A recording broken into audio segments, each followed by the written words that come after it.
विंध्य कल्पना में आपका स्वागत है। मित्रों, आइए अब हम चलते हैं अध्याय 2 के गीता श्लोक 7 पर। कार्पण्य दोषोपहत स्वभावः प्रक्षामि त्वां धर्म सम्मूढ़ चेताः यक्षेयः स्यान्निश्चितं ब्रूहि तन्मे शिष्यस्तेहं साधि मां त्वां प्रपन्नम।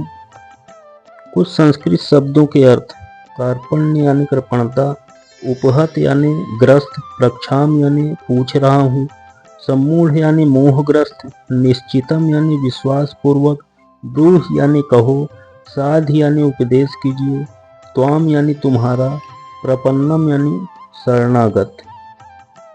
अर्थात अर्जुन श्री कृष्ण से कहते हैं, अब मैं अपनी कृपण दुर्बलता के कारण अपना कर्तव्य भूल गया हूँ और सारा धैर्य खो चुका हूँ। ऐसी अवस्था से मैं आपसे पूछ रहा हूँ कि जो मेरे लिए श्रेयस्कर हो उसे निश्चित रूप से बताएं। अब मैं आपका शिष्य हूँ और आपका शरणागत हूँ, कृपया मुझे उपदेश कीजिए। इस श्लोक का यही अर्थ है। थोड़ा और समझें तो कृपण वह है जो मानव जीवन की समस्याओं को हल नहीं करना और आत्म साक्षात्कार के विज्ञान को समझे बिना कुकर सुकर की भांति इस संसार को त्याग कर चला जाता है।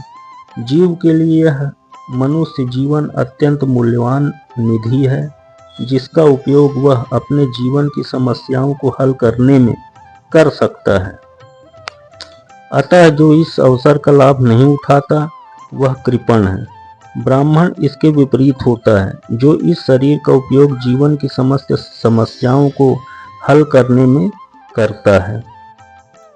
यह प्राकृतिक नियम है कि भौतिक कार्यकलाप की प्रणाली ही हर एक के लिए चिंता का कारण है। पग पग पर उलझन मिलती है, अतः प्रामाणिक गुरु के पास जाना आवश्यक है, जो जीवन के उद्देश्य को पूरा करने के लिए समुचित पथ निर्देश दे सके। समग्र वैदिक ग्रंथ हमें यह उपदेश देते हैं कि जीवन की अनचाही उलझनों से मुक्त होने के लिए प्रामाणिक गुरु के पास जाना चाहिए। ये उलझनें उन दावाग्नि के समान हैं जो किसी के द्वारा लगाए बिना भभक उठती है। इसी प्रकार विश्व की स्थिति ऐसी है कि बिना चाहे जीवन की उलझनें स्वतः उत्पन्न हो जाती है और कोई नहीं चाहता कि आग लगे, किंतु फिर भी वह लगती है और हम अत्यधिक व्याकुल हो उठते हैं।